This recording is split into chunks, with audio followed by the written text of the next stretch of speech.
আল্লামা নাসিরউদ্দিন বাইজাবি রাহমাতুল্লাহ আলাইহি বলেন, রব্বুল আলামিন পবিত্র কোরআনুল কারীমের প্রথম সূরা সূরাতুল ফাতিহার প্রথম 3 আয়াত দিয়ে বান্দাদের মাঝে তার পরিচয়কে সম্পন্ন করেছে।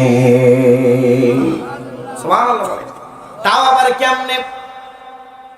আল্লামা নাসিরউদ্দিন বাইজাবি রাহমাতুল্লাহ আলাইহি বলেন, যখন বান্দা নামাজের ভিতরে দাঁড়িয়ে যায় আর বলে আলহামদুলিল্লাহ, কি বলি?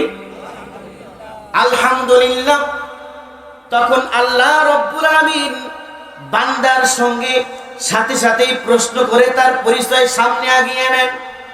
আমরা যখন বললাম আলহামদুলিল্লাহ, সমস্ত প্রশংসা আল্লাহর জন্য, আল্লাহ তখন বলেন লিমানিল হামদুলিল্লাহ, এ বান্দা কোন আল্লাহর জন্য সমস্ত প্রশংসা? আমরা তখন আবার বললাম রব্বিল আলামিন, যিনি সমস্ত জগতের মালিক। সুবহানাল্লাহ। সমস্ত জগতের মালিক কে? আল্লাহ। পৃথিবী একটা জগৎ, চন্দ্র একটা জগৎ, সূর্য একটা জগৎ, এভাবে করে অনেক জগৎ আছে। সমস্ত জগতের মালিক আল্লাহ, তার জন্য প্রশংসা। আমরা যখন বললাম সমস্ত জগতের মালিক যিনি, তার জন্য প্রশংসা, তখন আল্লাহ আবার উল্টা আমাদেরকে প্রশ্ন করলেন, রে বান্দা মার রব্বিল আলামিন, বলো তো সমস্ত জগতের মালিক কে? তখন আমরা আবার বললাম আর রহমানির রহিম। আমরা বললাম যিনি পরম করুণাময় এবং দয়ালু, সেই আল্লাহ সমস্ত জগতের মালিক। সুবহানাল্লাহ। একটু জোরে বলেন ভাই। আল্লাহ আবার প্রশ্ন করলেন, এ বান্দা মানির রহমানির রহিম, কে সেই যিনি পরম করুণাময় এবং দয়ালু? তখন আমরা আবার বললাম মালিকি ইয়াউমিদ্দিন, যে আল্লাহ কিয়ামত দিবসের মালিক, সেই আল্লাহ পরম করুণাময় এবং দয়ালু। আরেকবার জবান খুলে বলেন, কিয়ামত দিবসের মালিক কে? আপনার আমার মালিক কে? আল্লাহ রাব্বুল আলামিন। এটিও 1 নম্বর পারা, 2 নম্বর সূরা, সূরাটির নাম বাকারা, আয়াত নম্বর 21।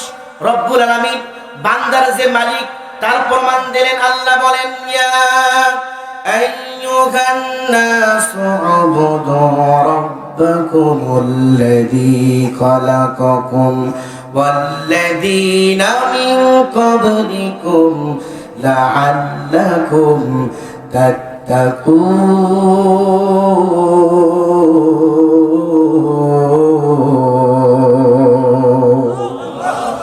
আল্লাহ রাব্বুল আলামিন বলেন, ইয়া আইয়ুহান নাস, হে মানুষ সকল।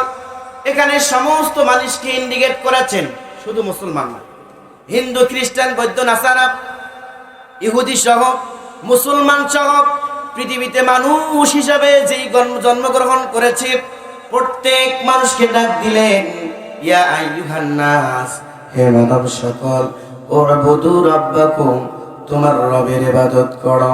আমরা তখন বললাম রব্বুল আলামিন, কেন তোমার ইবাদত করব? তখন আল্লাহ বলল আল্লাযী খালাকাকুম, এই বান্দা কেন তোমরা আমার ইবাদত করবা? কারণ আমি আল্লাহ তোমাদেরকে সৃষ্টি করেছি। 4 প্রকার মশলা দিয়া যে করেছে তোর সৃজন, 4 প্রকার মশলা দিয়া আগুন, পানি, মাটি, বাতাস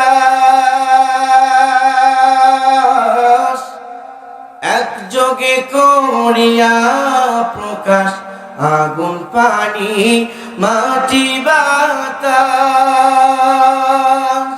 একযোগে করিয়া প্রকাশ। দেখলি না তুই কইরা তালাশ, ওরে দেখলি না তুই কইরা তালাশ, কোন জায়গা সে মহাজন?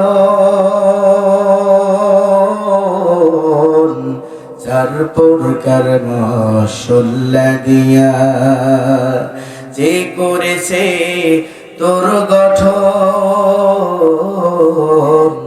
যার প্রকার মশলা দিয়া। আমার ভাইরা বাবাজিরা, পদ্মারানীর মা বোনেরা, আমরা যখন বললাম আল্লাহ কেন তোমার ইবাদত করব, আল্লাহ বললেন বান্দারে কেন ইবাদত করবা জানো?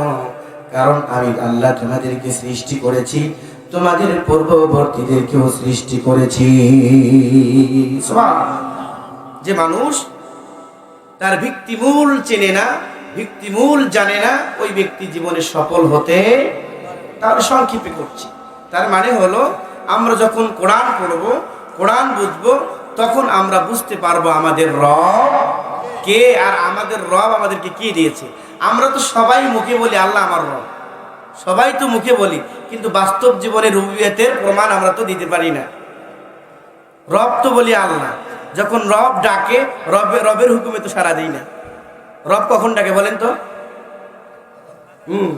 মুয়াজ্জিনের কণ্ঠে, হাইয়া আলাস হাইয়া আলাল, রব ডাকে। এ বান্দা, রূহ জগতে তুমি বলেছো আমি তোমার রব, পৃথিবীতে এসে তোমাকে সম্পদ দিয়েছি, সময় দিয়েছি, সংসার দিয়েছি,